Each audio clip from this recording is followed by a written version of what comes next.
to Stories by the Campfire, brought to you by Tsanev Bushcraft. I'm Yoko Tsanev, survivalist, adventurer, and founder of Tsanev Bushcraft. In this podcast, I share personal stories from my survival experiences, real life moments that taught valuable lessons about resilience, nature, and the human spirit. Occasionally, I'll recount stories from others, always giving credit where it's due. Some of these accounts have been dramatized for a more immersive listening experience. At Tsanev Bushcraft, we're all about helping you develop the mindset, skills, and confidence to thrive in nature. We offer online and in person survival and bushcraft courses, expeditions, and personalized consultations. My new book, How to Survive and Have an Epic Adventure, is out now. Grab your copy and take your skills to the next level. Available on Amazon Kindle and print on demand, as well as a PDF download directly from our website, sanevbushcraft.com/book. That's sanevbushcraft.com/book. Check it out, it's amazing. Join our community at adventures.sanevbushcraft.com and connect with fellow explorers to learn more, get access to exclusive content, and share your expertise. So, gather around the campfire, it's time for a story. In this episode, I share a personal survival campfire story, and it's about my first ever night in the jungle and alone. After listening to this story, I want you to think about the survival mindset and the mental game called survival psychology. So let me take you deep into the Amazon to the night I experience what true survival means. We are pushing up the Jatapu River from dawn. The plan is simple: travel deep, get dropped off, and spend days in the wild. I have hired a boatman to transport my kayak and gear upriver so I can make my way back down alone, paddling, exploring, and if I'm lucky enough, encountering some friendly locals who might share their unique knowledge of the rainforest, its flora, fauna, and the legendary skills that allow them not just to survive, but to thrive in one of the most untamed places on Earth. There is another reason for the journey, one that keeps me awake at night, a semi legend. I have heard of a hidden cave buried deep within the river's labyrinth channels, a haven for the prowling jaguars and the giant otters that rule the waters, tearing apart anything that enters their domain. As far as I know, only one outsider has ever found it. I am determined to be the next. But the jungle has other plans. The engine hums steadily, cutting through the murky, sediment heavy waters, the rhythm blending into the distant symphony of the jungle. The sky burns gold, streaked with the final light of the setting sun, as we slice through the arterial veins of the Amazon. On the branches above us, flashes of red, blue, and yellow dart through the emerald canopy, scarlet macaws, their calls ringing through the heavy air. A pair of giant river otters surface near the shore, their sleek bodies gliding noiselessly through the water before vanishing beneath the glassy surface. And then, through the brown murk, I catch the pink flash of a river dolphin, one of the Amazon's most elusive creatures, its bulbous head breaching for air before disappearing into the unknown depths. For a moment, the jungle feels alive in a way few ever witness, a place of beauty and mystery, not yet touched by the creeping hand of civilization. But then the river changes. The recent rains have flooded entire sections of the jungle, turning recognizable paths into false channels. What was once solid land is now a labyrinth of waterways, identical corridors of murky brown, stretching deep into the forest. We turn down one, then another, then backtrack. The boatman grumbles in Portuguese, frustration mounting as the sky deepens into purple dusk. Each wrong turn costs precious time. The current against us is strong, forcing the boat to push harder, the engine groaning as we fight against the force of the river.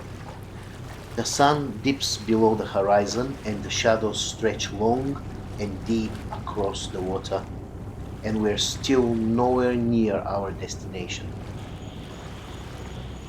abandoned in the black abyss. The boatman finally cuts the engine. I glance at him. He looks at me, and I know he isn't staying. Now passar a noite aqui, he mutters, shaking his head. He will not spend the night in the jungle, not with me, not with whatever lurks beyond the trees. He takes his payment, mutters something under his breath, a warning, a farewell, a prayer, and pushes off into the current. And then he is gone. The last ripples of his boat vanish into the night. I'm alone. If you have never stood in the jungle at night, you don't know what true darkness is. It is absolute. No distant streetlights, no glow of a campfire, no moonlight breaking through the tangled canopy, just blackness, a suffocating living thing. I have no choice. I need to sleep. But there is a problem. The trees here are too thick, their trunks swallowed in a dense tangle of vines and thorns. The only clearing I can find is lined with young saplings, thin, flexible, not strong enough. But I have no options. I secure my hammock between the two best saplings I can find, tying the knots as tightly as my exhausted hands allow. I climb in, and immediately the saplings bend. The jungle floor swallows me. The wet earth presses against my back like a living thing, cold and breathing. Then, from the depths of the dark, I hear it, a growl, the hunters of the night. It starts low, a vibration more than a sound, a presence, jaguars. Unlike other big cats, jaguars don't go for the throat. They crush the skull, one powerful bite straight through bone into the brain. In the pitch black, I have no way of knowing where it is. I barely breathe. But jaguars aren't the only problem. The jungle is alive with killers. Fer de lance and bushmaster vipers. These snakes don't back away. They don't rattle, they strike. And if they do, you die. Caimans lurking in the water, watching. If I had misstepped on the bank, I might have already been dead. Bulletins. A single sting is like being shot.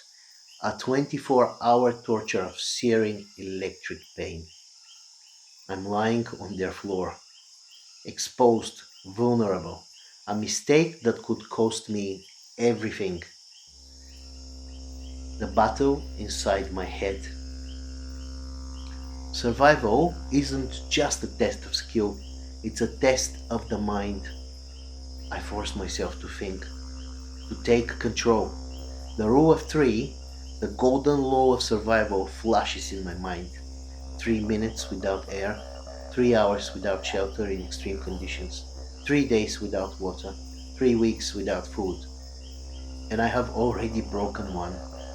I should have stopped earlier. I should have set up my hammock and tarp, my shelter, my camp before dark, before it's too late and danger comes out to play. But it doesn't matter now. What matters is making it through the night. My first instinct is to scramble for fire, but I know better. In the jungle, fire building takes time, patience, and dry materials, none of which I have in this darkness. So I do the only thing left. I slow my breathing. I let the jungle swallow me. I listen. The growl does not return. I feel the weight of the jungle watching me, waiting for a mistake, but I make none. The dawn that saves me. Sometimes in the night, exhaustion overtakes me. I don't know if I truly sleep, but I survive. The first faint light of dawn pierces through the dense canopy, turning the black void into a murky gray. The jungle awakens, birds shriek, monkeys howl, insects buzz in a deafening chorus. I sit up slowly, my body stiff and dumb, and then I see them. Tracks, not mine. Something has been here, watching. The lesson: before you conquer the wild, you must first conquer your mind. That night, I understood something. Survival isn't just about knowing the right skills, it's about keeping your mind from unraveling when the wild surrounds you. And one thing was certain: I would never ignore the rule of three again. The mental game: survival psychology. As the first light of dawn bled through the dense canopy, my body, stiff and damp from the jungle's oppressive humidity, I knew something had changed, not just around me, but within me. Survival wasn't just about skill, it wasn't about knowing how to start a fire or tie a knot. It was about keeping your mind from unraveling when nature turns against you. Staying calm and focused, the art of not breaking. Fear is not your enemy, panic is. The jungle isn't just an environment, it's an entity, a breathing, watching thing. If you allow it, it will consume you from the inside out. Lying in the darkness that night, I could feel it happening. The slow creep of mental erosion, where imagination becomes your worst adversary. What was that sound? Is it something circling me? Did I make a mistake coming here alone? Will I make it until dawn? The human brain is wired for fight or flight, but in survival, there is a third option: freeze, and that's the one that kills. So I force myself to think logically. Step one: breathe deep and controlled. Step 2: focus on immediate action, not hypothetical dangers. Step 3: break the night into increments. When a situation feels overwhelming, the key is to divide it into manageable pieces. I told myself, just make it until the first bird call, then reevaluate. There's always the cracking sounds of other things at night. The jungle really never sleeps, but the birds are more quieter at night. They normally wake up at around 6 a.m. with the first light. I wasn't thinking about the whole night anymore, just the next 5 minutes and then the five after that. This is how you survive: overcoming fear when the unknown is watching. There are two types of fear: rational and irrational. Rational fear is useful, it makes you cautious, it keeps you from blindly stepping into danger. Irrational fear, that's the predator inside your own head. The jungle is designed to test you. Its sounds, its creatures, its relentless darkness. It's all built to play tricks on the human mind. And in that moment, as I lay on the damp ground, exposed and vulnerable, I felt it happening. Fear was trying to take control.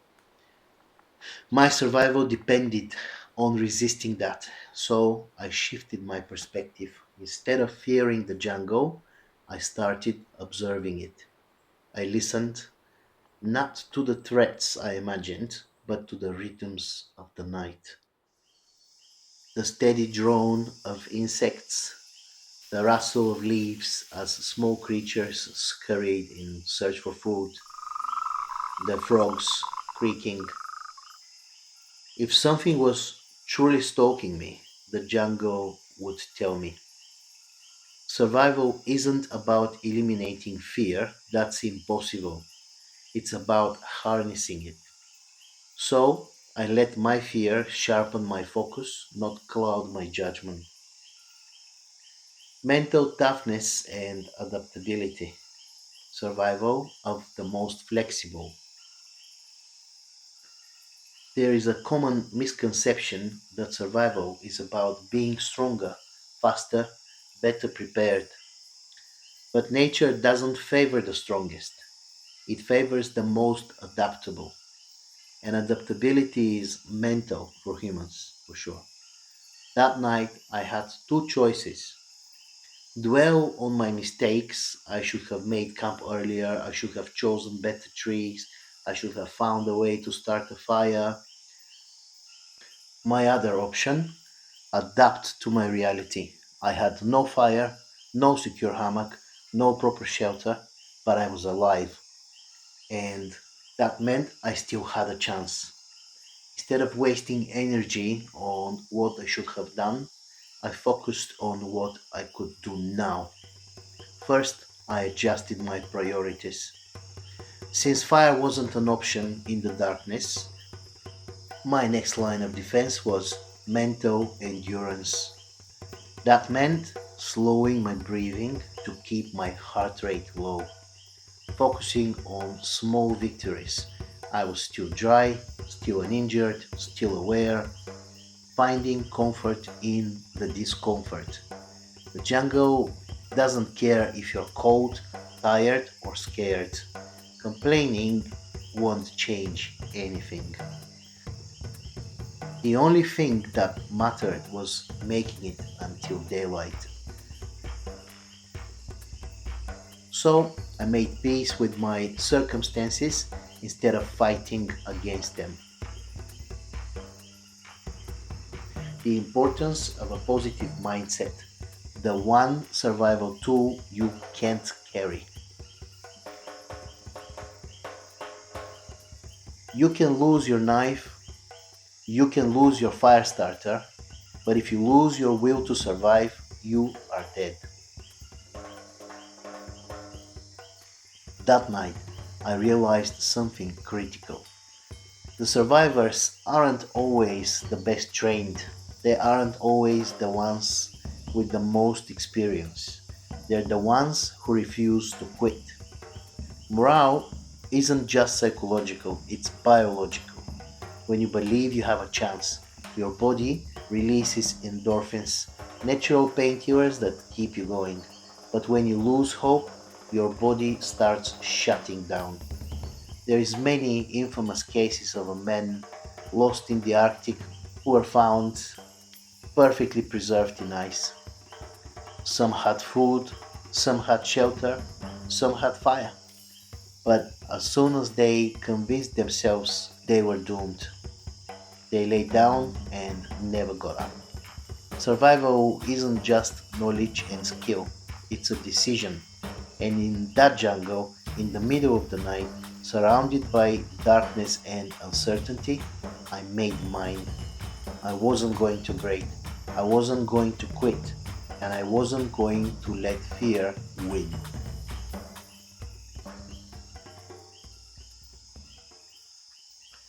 What the jungle taught me. By the time dawn broke, the jungle hadn't beaten me, it had forged me. I learned something far more valuable than any survival skill that night. I learned that no matter how lost you are, no matter how impossible the situation feels, As long as you keep your mind strong, you are never truly lost. And when I saw those fresh tracks in the mud, evidence that something had stalked me in the night, I didn't panic. I just smiled because I was still here and I was ready for whatever came next.